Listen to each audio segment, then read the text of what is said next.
Alright, we're on Unit 7, Learning Target 3, which is about the role of Central and South Asia in the global economy. So let's get started. Let's start in Central Asia. Before independence from the Soviet Union, each republic in Central Asia produced goods according to the Soviet Union's economic plan, which wasn't that good. Now, businesses in these countries must make goods to trade on the global market.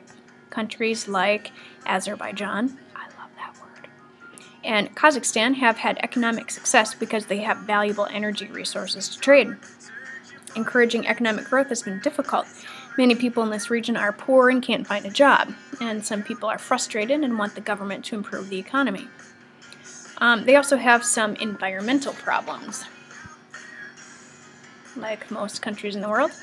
The Soviet Union did not manage resources well. Imagine that. They caused water shortages by using too much water to irrigate crops, including cotton. Industrial waste often went right into the lakes and rivers. Pollution in the Caspian Sea has damaged the fishing industry.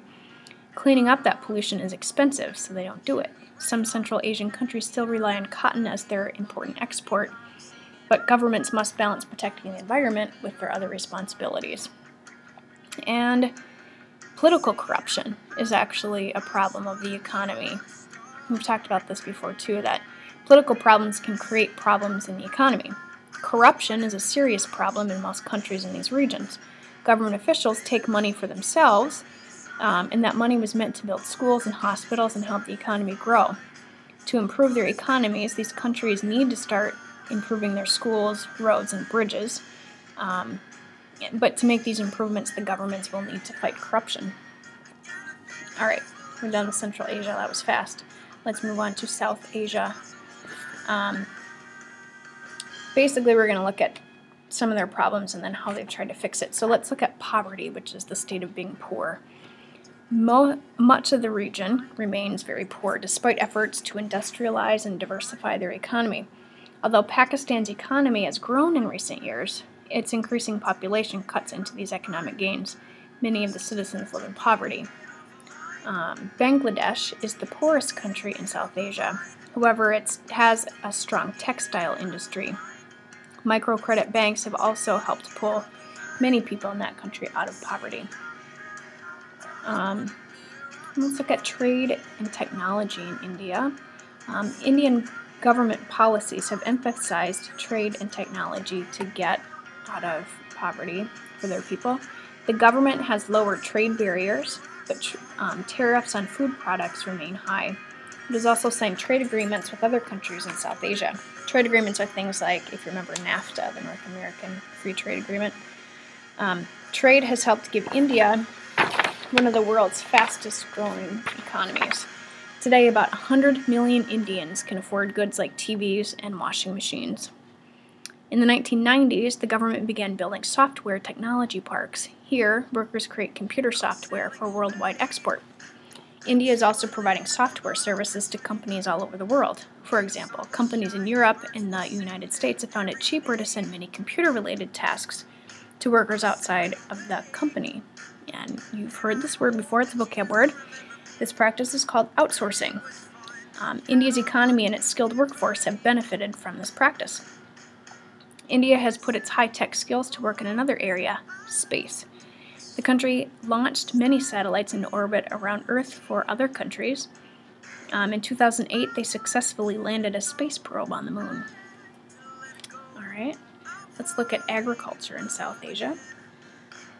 Many South Asians work in agriculture. Farms tend to be rather small. We've said this before, that their owners engage mainly in subsistence farming, which means they grow the crops to only feed themselves but don't have anything left to sell. In the mid-1960s, technology created a green revolution, and that's a vocab word, which is an increase in agricultural production. This produced more food for growing populations. However, in some places, farmers overused chemical fertilizers and pesticides. They pumped too much water out of the ground to irrigate crops. Farming practices like these poisoned the soil, fouled the rivers, and dried up their wells. Kind of sucks, huh? This region is rich in resources. Rivers provide hydroelectric power. Mines in the plateaus and mountains produce iron, ore, bauxite, copper, and coal. Petroleum and natural gas are found in the plateaus and mountains as well as offshore, and these resources promote or support manufacturing in India and Pakistan. Then let's look at some problems here in South Asia. Population explosion. South Asia suffers from two related problems: high population growth and poverty. About half the world's poor live in this region. The size of South Asia's population is one of the main problems. The region contains 3 of the 10 most populous countries in the world: India, Pakistan, and Bangladesh. Today, India has 1.2 billion people. By 2050, and some people actually predict by 2030, India is expected to add 500 million more people and overtake China as the world's most populous country. This increase will probably happen even though India's birth rate has dramatically slowed in recent decades. India is only 29% urban, but its urban population has grown steadily. Much of this increase is made of rural families moving from the cities to try to improve their lives. However, many of those immigrants or migrants are forced to live in urban slums or on the streets. Any of you seen Slumdog Millionaire? Check that out. The populations of other countries in South Asia are also growing rapidly. In Pakistan, for example, a woman can be expected to have an average of 4 kids during her lifetime. But Afghanistan's population is growing even faster. On average, nearly 7 children are born to each woman. As in other parts of the world, rising populations are putting pressure on shrinking resources. Just meeting people's basic needs like food, clothing, and shelter is a huge task. In Bangladesh, people are moving onto the delta to work in order to farm. And we've talked about what a delta is before. It's covered with rich sediment that is washed down from the Himalayas. However, the delta is also prone to cyclones or tornadoes and flooding. Throughout the region, existing farmland may not be able to provide people with enough food to eat. In addition, the food that is available is not very nutritious. In densely populated Bangladesh, about 30% of their population is undernourished. People's health depends on vitamin-rich food and clean water.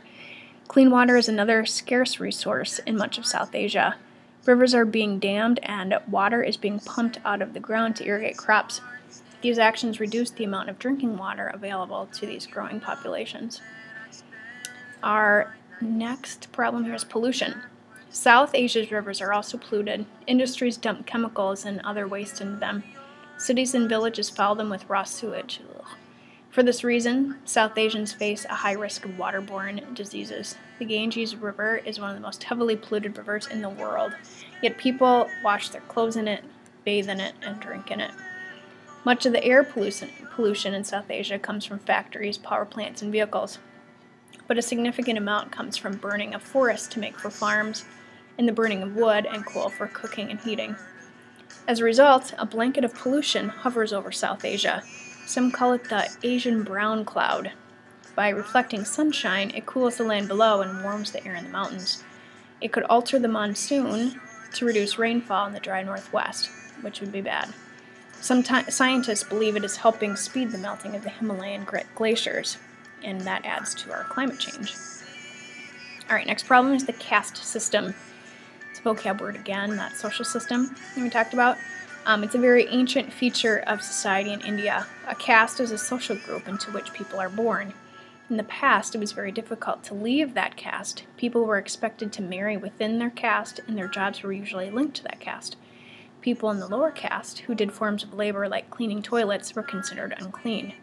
So were those outside the caste system. In the past, these people, or Dalits, were forced to live outside town or village boundaries. Gandhi and other South Asian leaders hoped to create a casteless society.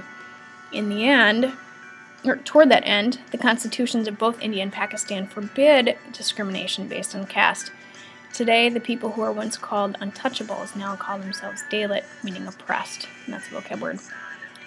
India's constitution also bans other common forms of discrimination, and this is from their constitution. It says, "The state shall not discriminate against any citizen on grounds of religion, race, caste, sex, place of birth, or any of them." This legal ban on discrimination has not stopped the practice, and here's another problem. Women, for example, still face unequal treatment. Throughout South Asia, a man is considered the head of the household. In some rural areas, girls are prevented from attending schools. Women's social and political roles are limited. And our last problem here is unemployment. The region's economies are growing, but not fast enough to put everyone to work. Unemployment is worse in Afghanistan, where as many as 40% of workers don't have a paying job. So, hopefully you can find something more fun to look at for a while, because that was kind of depressing. So, go ahead and process your notes and write your summary, and I'll check in with you later.